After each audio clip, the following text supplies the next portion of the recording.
दोस्तों, एक बार की बात है। एक बड़ा सा जहाज तूफान के कारण समुद्र में डूब गया और जितने भी यात्री उस जहाज में सवार थे, सारे ही उस जहाज के साथ डूब गए। परंतु बस एक व्यक्ति था जो उस जहाज से बच निकला। वह तैरते हुए एक आइलैंड पर पहुंच गया और वहां जाकर बेहोश हो गया।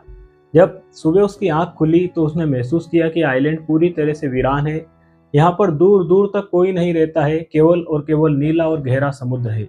उसने ऊपर वाले से प्रार्थना की कि हे प्रभु, आपसे प्रार्थना है कि प्लीज़ किसी को यहाँ पर भेज दीजिए मेरी मदद के लिए।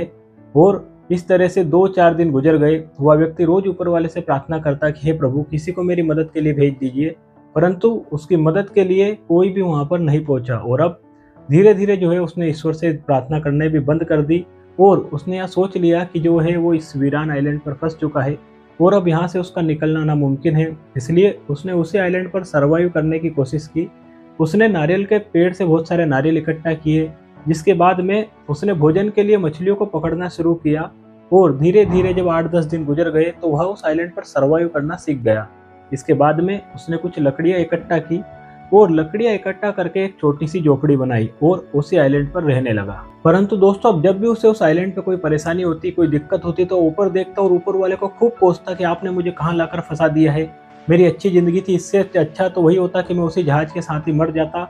इस तरह से जब वो परेशान होता तो ऊपर वाले को कोसता और फिर अपने काम में लग जाता। इसी तरह एक बार वो नारियल तोड़ने के लिए अंदर जंगल में गया हुआ था और तभी तेज बारिश हुई और तेज बारिश से बिजली की गड़गड़ाहट हुई और बिजली के चमकने से जो उसने घर बनाया था, जो झोपड़ी बनाई थी, वह झोपड़ी जल गई। जब वह दौड़ता उस झोपड़ी के पास में आया तब उसने ऊपर वाले को खूब कोसा कि पहले तो आपने मुझे यहाँ लाकर फंसा दिया, इसके बाद में अब जब मैं यहाँ पर सर्वाइव करने की कोशिश कर रहा हूँ, रहने के लिए मैंने एक छोटी सी झोपड़ी बनाई है, तब आपने उसे भी जला दिया। और इसी तरह ऊपर वाले को कोसता कोसता वहीं पर वो बेहोश हो गया और वहीं पर सो गया। और जब अगले दिन उसकी आंख खुली तब वह देखता है कि एक बड़ा सा पानी का जहाज है जो उस आइलैंड पर खड़ा हुआ है। उसके कैप्टन और बाकी के क्रू मेंबर उसके आसपास खड़े हुए हैं। उसने आंखें खोली, उन लोगों ने उसे अपने जहाज में चढ़ाया और तब उस व्यक्ति ने उन लोगों से पूछा कि आपको कैसे पता चला कि मैं यहाँ पर फंस गया हूँ। तब जो जहाज के साथी थे, जो क्रू मेंबर थे, जो कैप्टन थे, उन्होंने बोला कि तुमने जो रात को आग जलाई थी उसी आग को हम लोगों ने दूर से देख लिया और हमें समझ में आ गया कि जरूर वहाँ पर कोई फंसा हुआ है और इसीलिए हम तुम्हें लेने के लिए यहाँ पर पहुँच गए। अच्छा रहा तुमने आग जलाई और हमें सिग्नल दिया, वरना हमें ये कभी भी पता नहीं चलता कि तुम यहाँ पर फंसे हुए हो। तब वह व्यक्ति अपने मन में विचार करने लगा कि मैंने तो इन लोगों को कोई सिग्नल नहीं भेजा था। और उसे यह समझते देर नहीं लगी कि रात को जो बिजली की चमक से उसकी झोपड़ी जली थी, उसी की वजह से ये लोग यहाँ पर पहुंचे हैं। और वह ऊपर आसमान की तरफ देखकर तेजी से चिल्लाने लगा और ऊपर वाले को अपना धन्यवाद करने लगा। दोस्तों, यही सिचुएशन हम सब लोगों के साथ में भी होती है। हम सब लोग सुबह से लेकर शाम तक बहुत सारी प्लानिंग करते हैं और वह प्लानिंग जब हमारे अनुसार नहीं होती है तब हम बौखला जाते हैं और हमारे सब्र का बांध टूट जाता है और हम उम्मीद खो देते हैं। और इसी खोई हुई उम्मीद के साथ में हम ऊपर वाले को ब्लेम करते हैं, परमात्मा को कोसना शुरू कर देते हैं। परंतु दोस्तों, आपको नहीं पता है कि उस ऊपर वाले ने आपके बारे में क्या सोच रखा है। दोस्तों, वह कभी भी दूसरा दरवाजा खोले बिना पहला दरवाजा बंद नहीं करता है।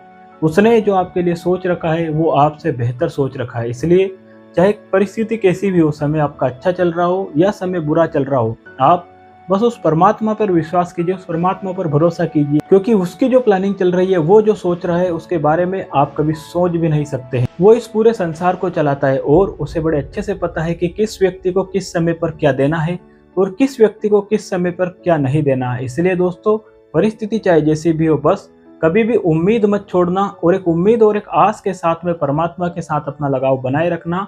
मुझे पूरा यकीन है कि आप चाहे किसी भी परिस्थिति में घिरे हो, किसी भी मुसीबत में घिरे हो, उसका प्लान भी आप लोगों के लिए हमेशा से तैयार है। दोस्तों, याद रखिए, यदि आप कुछ अच्छा सुन रहे हैं तो उसे आप गोपाल कलमोदिया यूट्यूब चैनल पर सुन रहे हैं, इसलिए इस चैनल को सब्सक्राइब कीजिएगा, क्योंकि हर रोज सुबह 9 बजे इस चैनल पर हम आप लोगों के लिए इसी तरह की प्रेरणादायक कहानी, मोटिवेशनल स्टोरी लाते रहते हैं। याद रखिए दोस्तों, सुबह की शुरुआत कुछ अच्छा सुनने के साथ में होनी चाहिए, इसलिए इस चैनल को सब्सक्राइब आप जरूर कीजिए। आज की इस नन्ही सी कहानी में इतना ही। कल फिर मिलेंगे किसी एक और मोटिवेशनल स्टोरी के साथ। तब तक के लिए जय श्री कृष्ण।